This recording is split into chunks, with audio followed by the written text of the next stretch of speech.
How's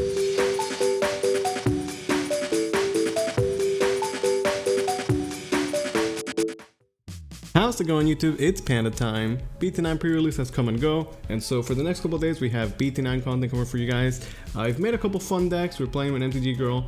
We have a lot of great matches here, so I hope you guys are looking forward to it. In this one we have Ordinemon going up against MetalGarurumon X-antibody. You guys know I love Digimon, so I'm definitely trying it out. I'm still trying to figure out my build, what I like, what I want to play. But it's pretty cool. It's a very aggressive deck and it's very fun. I do recommend it. On the other hand, we have Ordinemon, which is the new level 7 Jogress for Mastamon. And I feel like a lot of people are kind of sleeping on it, but it's pretty good. But while I'm rambling about that, we have a pretty good start going into the Ordinemon, who can swing, restand, get some card draw. And then because of the Tsunomon, we're actually a 7000 DP Digimon, meaning that we don't die to Flame Hellside. We are at 1000 DP, so I don't go for the extra swing. But then we can Digimon into the Ordinemon X and use its ability to restand and bounce the Gato because we want to stop that Jogger's play. After that, we're hard dropping the Gabumon and just getting our pieces. I do want to say that the pre-release Gabumon is nice, but I like the the Event Pack 2 Gabumon. It just goes well with the Garurumon. I'm a big fan of those. I picked those up a long time ago, and I'm really happy to finally get to use them. The Garurumon deck is super cool. A lot of stuff in BT9 is just really exciting. I feel like there's so much support for like these old decks. So I'm excited to see what people come up with. There's so many decks and ideas that I want to try out. So I can't wait to show that for you guys in the future. Going into a Gato in the back. And then set up the Mako. Mako is such a powerful tamer. I've been so impressed by this card. So on play, rebuild top 3, you get a Digimon, the rest get trashed. Which lets you fuel your trash for your power plays. And then when you play dual colored purple yellow Digimon, you can suspend her to gain a memory. And this is all turn, so it works on your opponent's turn as well. Like in this case, see the Mako gets hit out of security, she can tap the Mako and then get 1 memory. It's 2 swings or 2 checks because of the Ordinemon, and we hit into a Mako. So really good hits in security for her, right? Flame Hellside first check, then Makumon, and then Mako, right? Actually insane. We play a Cool Boy, able to pick up the X-antibody option and the Gabumon. Then we can Digivolve Gabumon over Gabumon, tap the Cool Boy to gain a memory and draw 1, and get the Surge off of the Gabu. So really consistent stuff. The Gabu deck has so much draw, so much Surge. It's pretty sweet. But yeah, as you'll see, the Mako is actually so strong. It turns Flame Hellside into like a, -6 summon a dude, and it's basically a Hammer Spark because you also gain 2 memory. We equip the X-antibody and then go into the MetalGarurumon X to bounce the Mako and then restand as a blocker. So I feel like we're in a good spot. We've done a lot of work. She's got some good stuff in security, but we were able to slow down the Gatomon. A Mastamon Jogress play could be kind of annoying here. As long as there's a Gatomon out in the field and Mastamon player has at least 1 memory, they can always go into a Mastamon potentially, right? So you always have to fear that just a little bit. The Mako also makes the Mastamon play even better because you can, summon something and then gain extra memory because of it. But we're in a good spot. I still have a Gabu in the back. We have a Cool Boy set up, and because of our Garurumon inheritable, we're actually drawing so many cards. Thinking about perhaps like a Chaos Lucid play to clear the board or get rid of the Cool Boy. The MetalGarurumon has blocker, but it's not like she's gonna attack, right? I do like the MetalGarurumon X. He's really cool. On suspend, you can bounce the lowest level Digimon. You can block, and then on your unsuspend phase, you unsuspend, it's gonna trigger again. Gonna go into an Angiomon, perhaps just fishing for those pieces. Seeing if there could be a Mastamon play. It can actually just be an Ophanimon. Can clear the Gabumon and recover 1. It's gonna keep her alive. At least for now. Our Garurumon has survived. We didn't get to block, so we don't get the unsuspend effect. But as you can see, our stack is pretty juicy. He's going to be at 13,000, swinging for 2 checks, which is pretty good. And then with Cool Boy and 2 memory to work with, we can still do some interesting stuff. We also have Hammer Sparks and whatnot. So first we're going to swing for 2 checks, picking up some card draw. Going to swing into a Gato and a Kari. So again, really strong security. There's just so much stuff in security that can be so strong for Mastamon, right? So many tamers, so many options. Security Digimon, like a little bit of everything. We go into the Garurumon X, tap into Cool Boy, getting that extra memory and card draw. Cool Boy, very cool. So we don't actually have enough memory to go swing restand, but I could put her at 0 security, and then because we hit into a card, she's gonna be set to 3 anyway. So we're gonna just hard play Garurumon, put her to 3, and at this point I'm like, okay, we have 3 bodies on the board, including level 6. She has no security, and we should be good to go, right? Like next turn, this game should be over. I'm still sitting at 5 security. There's no way she can end the game, so we feel relatively safe. This is a great spot. If I had maybe like 2 Hammer Sparks and a Garurumon, maybe we could have, you know, ended the game with a restand or something like that. But we didn't, but we're still in a good position, right? You see how the Garurumon deck can be very aggressive, getting so many swings. Gonna be hard playing the Regalismon, I believe is the name of that. So it costs 12. Then you can play at level 5. If you have 1 security or less, you can play at level 6. So you just actually summon a level 6 from the trash. I don't think she has one though, but she can summon the Angelmon, recover 1, tap the card to get a memory. Use the Mako to go into memory. Can then Jogris end of turn into the Ordinemon, who's gonna pop the Garurumon and then pop the rest of the board and recover 3. So that's what I call a turn of Digimon, right? She went from having no security and I had a full board to she has 4 security and my board has been completely cleared, right? So you can see this is the point over the Ordinemon deck. Also, like the Ordinemon is pretty much unstoppable. If it ever dies, it just comes back. And then with the Makos, it comes back and it gains 2 memory, right? So the Ordine is definitely hard Digimon to go into, but as you see, if you are able to go into it, like it's such a powerful swing and it should be winning the game. So I take this turn, we had a bit of memory. You know, she was able to recover up to 4, so we're gonna just set up in the back, set up my triple Cool Boy play, just end up with a Garurumon in the back with the double Garurumon inheritable, and then just see what we could do next turn, right? But the Ordine definitely shifted the game. Gonna swing into the new Kakato's Breath, can bounce the Magna Angemon. It's 2 checks. She's 15k, right? Never gonna die in security. His level 7s are hard to answer, right? A lot of options just like can't hit level 7s. Like my option there, cannot target a level 7. So once you get the Ordine, she's kind of unkillable. Let's see, what a swing, right? We had so much aggression early on. We hit into so many stuff in security, and then the Ordine can just kind of clean up. And now she just has to close the game out, right? Gonna play a Gato, tap in only 1 Mako to memory choke me to 1 since we don't have a memory setter. Seems like a pretty good play. However, in my previous turn, I've done a good job of setting up.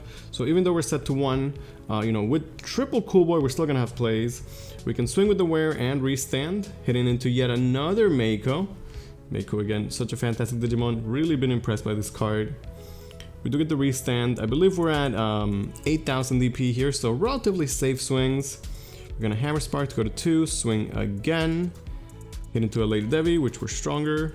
Can go into a Garurumon X, tap triple Cool Boy to get 3 memory and draw 3 cards. Garurumon gets the restand, then you can swing for 10,000 for 2 checks in security. After that, we can go into a MetalGarurumon X who can restand and then swing for game. So a pretty exciting game 1 there. We had really good aggression. She had an amazing Ordinemon play. And even after that, we're still able to win the game with some good setup from triple Cool Boy, and you can see our full combo. We're gonna start off with a Garurumon in the back, and she's gonna set up her Mako as we saw from the last game. Mako puts in so much work and it goes such a long way. It does so much for the deck. I'm really impressed by that card. And I really want to try the Mastermon deck. We see the Davis come out, picking up the Wear Garurumon we might have been missing. She finds her Candle, can start building in the back. Gonna set up another Mako, so like the previous Mastermon deck, you know, early on you're just setting up. But like you see how good the Mako is, like now she can pick up the Ganomon, and the Ganomon that's usually so expensive, you can actually just hard play for 3 basically. It's almost like a rookie, but you get a Ganomon who's such an insane Digimon. So the question here is like, should she Digivolve Gatomon in the back for 3 or hard play Gatomon for 3, right? So they both cost 3. The Gatomon in the back lets you draw 1, and then it gives you that safety that you know you're gonna have your Gato play for the future. While on the other hand, hard playing the Gato lets you get the search, right? So she opts to Digivolve in the back. We are at 3 memory because of the Davis. We can go into the Garurumon. I don't have the protection because we don't have the Garurumon X. We can still swing and restand, get that card draw. We do hit into an Ordinemon and die, which is kind of sad. The Wear there is 7k, so it survives all the 6k level 5s that they have. but it is what it is. We had the other Garurumon, we could have, you know, had the protection, but we did not. Gonna go into a Cool Boy to pass turn, just continue our setup. Put a nice Gabumon in the back. The Gabumon is coming out. Gonna go into an Angelomon for 1.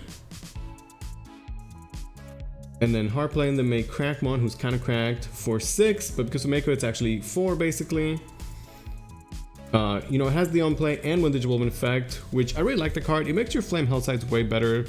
It's like, I feel like it just makes Nasmon deck a lot better, because instead of having like this awkward like, oh, I have a purple 5, I need a yellow. Like, it's purple and yellow, so it's always gonna count for Mastamon. And then it has a good Inheritable on top of that. She does go into the Mastamon. I believe there's a Chaos Lusa in the trash. She can then summon it and pop the Davis. We get to keep the Cool Boy, which is fine. We do lose Davis, and we are set to 2 because of the double Mako. And I mean, sometimes that's all it takes, right? Like, some good security. The Mastamon plays there. Digivolving the Gato in the back was definitely a good option there for full safety. We finally do have the Garurumon X, can tap the Cool Boy to get the extra memory. But this is what we needed on the previous stack. It definitely feels like we're a bit behind here. With 2 memory, we can't just go into the wear right away, but I can equip the X-antibody option, which lets us swing and then when attacking Digivolve. So we can at least put her to 1 and then restand my Garurumon. However, we hit into a Flame Health side, and while the Health side does not do enough DP reduction on the wear, because of the Mastamon it is going to clear. Although funny enough, even if it wasn't because of the Mastamon, the May Crackmon could then do an additional minus 3k on her on play, so it still would clear the Garurumon regardless. At this point, Mastamon is free to swing. It should be for 2 checks because of the Angelomon. She's got a Luisthepanda, a May Crackmon, and at this point we're just too far behind. So this is a game where like I made 2 stacks of my Garurumons, and they both died on their first swing, which is unfortunate, but it is what it is. Luisthepanda hits into another Davis, which is nice. We can continue to pick up our pieces. But at this point, our security, you know, is getting low, and I'm not gonna have the time to set up right. Get into an X-antibody option, which is kind of nice in security. It's like a mini Hammer Spark, and then it goes to hand. And then just gonna set up another Mako, just to ensure that she has all the memory she needs to close out the game. So I think this game is pretty much over, right? At this point, there's really nothing I do to come back. Our deck is pretty aggressive, as you see, we can get so many swings, but defensively, it's just not that great. You know, we can hope for a Hammer Spark and security or an Ice Wall. As I say that, I bottom deck an Ice Wall. You play a Gabu, just try and be set up for next turn, but it's gonna be swing, swing, and that's gonna be game. So these like OTK or like very aggressive decks, like, can definitely just get answered by security, right? Like, I had decent stacks. My initial Garurumon stack did not have the Garurumon X, and you can see why having that is so important. We're gonna once again go first and open with the Garurumon. Originally, I wasn't sure if this Garurumon, the promo one that lets you draw, was good enough, or like if it should be ran as opposed to the BT1 Garurumon. But as I've started playing and testing the deck, I absolutely love this Garurumon. The fact that you can hard play him for 4 is great. The Inheritable is fantastic. You know, it not being once per turn is actually insane. I really like him, and I recommend playing it as a 4-off. We're gonna go into a Garurumon X, and then hard drop in the Gabu to get her searches, because I didn't have my level 5, right? The Kari is there. I don't have a good way to deal against it, so she's gonna be getting extra memory. But looks like she's off to a pretty slow start as well, which is good for us. Might be, you know, classic Mastamon play, hard drop a Gato or something like that. We need to find a level 5 and then go on the aggressive. This time around we do have the double Garurumon stack, which is so strong, right? Can it be hard playing to make Crackmon? So the effect is on play or when Digivolve, she can discard and then kill the Gabumon. Has level 5 to work with, could potentially go into an Ordinemon next turn, which is pretty good, right? The fact that the May Crackmon is dual color is again so powerful. We're gonna go Gabu in the back and just swing with the Garuru X, because I guess we're desperate for card draw since we're missing our pieces. We hit into a Mako insecurity, can pick up the Rookie she was missing and then trash another May Crackmon that she might need. You can go into a Garuru X, use its effect to restand, swing again, get more card draw. But once again, we hit into another Mako. And I feel like, although she had a slow start, right, you can see she definitely didn't have like great place early on. By the time that we've hit into a double Mako, like, she should be good to go. She also has memory to work with. like Memory Tamer, Double Mako, and so much card draw, and now her trash is filled with endless options, right? So you can see how quickly Mako can set up your game. We're not able to restand the Garurumon X, but he is AK, so I feel like he would be relatively safe. Can hard drop the Gato for 3, this is the play we're talking about, right? So very, very powerful stuff. We know she has the Mastamon in hand, so can then go over the Gato, end of turn Jogress into the Mastic, clear the Garurumon X, and if she wanted to, she could tap the Kari and even maintain turn, go in the aggressive. Gonna go into the Lady Devi, discarding Chaos Luce, revealing top 3. So the Make Crackmon is not an angel, it cannot get picked up by the Lady Devi, but Lady Devi can still pick up the Ordine, for example. There's the Mastamon play, putting the Chaos Luce in the security, debating whether she wants to tap the Kari or not. Like, keeping turn is okay, but I have a good room in the back, which is very scary, right? So she does not want to give me 3 memory, which I think is the correct play, and keeping me at 1 makes my turn super awkward. Chaos Luce comes out, our Garurumon is cleared, and we have to start building once again.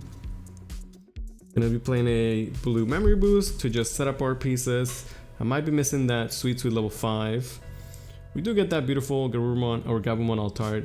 I still have to pick up all my Altards, so bear with me, but they'll be here soon enough. But yeah, another, good Mastamon play, and this is only possible because of the double Mako, right? If not, like, that Gato would not be able to go to a Mastamon that turn, and we'd have another turn of aggression. You can see how relevant the Mako is. It actually changes so much. Cool Bowling Security, kinda nice. At this point, like last time, she's done a good job of clearing the board, and is now gonna just go in the offensive, get in the swings. The Mastamon Chaos Luce, like, they're always going to survive more than likely. And I think if she just does a good job of memory choking me, she should be okay. I do have the blue memory boost, so we could still, no matter what, go into a wear and potentially just win the game next turn, right? We can 100% still win next turn. Gonna go into a Makomon and just tap 1 Mako to memory choke me to 1. That Makomon Altart is so cute, absolutely love it. We can go into a Garurumon X, tap the Cool Boy, so we're at 2 memory. We can pop the memory boost to go to 4. We can go into the wear, restand. I'm gonna equip the X-antibody option. This is really cool because I've learned this is not a once per turn effect. So when you attack, you can Digivolve, but yeah, it is not once per turn. So I swing, and I use the effect when attacking to Digivolve into the Garurumon to restand, which is pretty sweet. We hit into, guess what, another Mako. We can't at least bounce the other Mako, but come on. We hit into like 50,000 Makos in security, right? She's actually so good. And the Mastamon security is just so scary, right? Flame Health Sites, Tamers for days. There's just so much you don't want to hit into. Chaos Degradation as well. The big bodies, right? 13Ks, 12Ks, 15Ks now with the Ordinemon. So I didn't have the correct Garurumon. If we had the promo one, we might have been able to end the game this turn, right? Would have gotten so many extra swings. We did not, however. We're once again able to do the one attack in effect because, like I said, it is not once per turn. So we can go into the MetalGarurumon X, restand, and then bounce the Chaos Lucemon. So I think it's a pretty solid turn, right? I was able to answer both of her Digimon, get 2 checks in security, and then end with a MetalGarurumon that is 12k blocker. It's sadly not big enough to block the Mastamon, but it's a reasonable enough spot to be at. We also have the Garurumon Inheritable, right? So we can technically block and then use the Inheritable to stay alive. We're gonna let it go through. Maybe we hit into something security that could save me there. That might be good. But in hindsight, blocking with MetalGarurumon here is definitely the correct play, right? Prevent that damage, and then he would survive anyway. I am still learning the deck myself, right? So watching this now, I think that would have been the much better play. She's gonna hard drop the Chaos Luce. It is expensive, but it does clear my only stack. We don't have like a Tamer and a Hybrid, so I can make any exciting plays like that. Like in the first game, I have some memory to work with. All we can really do is set up and make sure that next turn when we promote, we have enough power to go for game. Problem being that I only have 1 security, she has 3 swings, plus with triple Mako and Kari, there could also be extra swings from like Flame Health Side, Rush Gatomons, or who knows what else. We can use the option to bounce the Mastamon. Maybe now if there's another bounce in security, we might be okay. But she's gonna swing with the candle, nothing in security. and then that's gonna be the game. A pretty exciting matchup. I hope you guys enjoy. We have so much more BT9 content coming up soon, so stay tuned for that. Thank you guys so much for watching.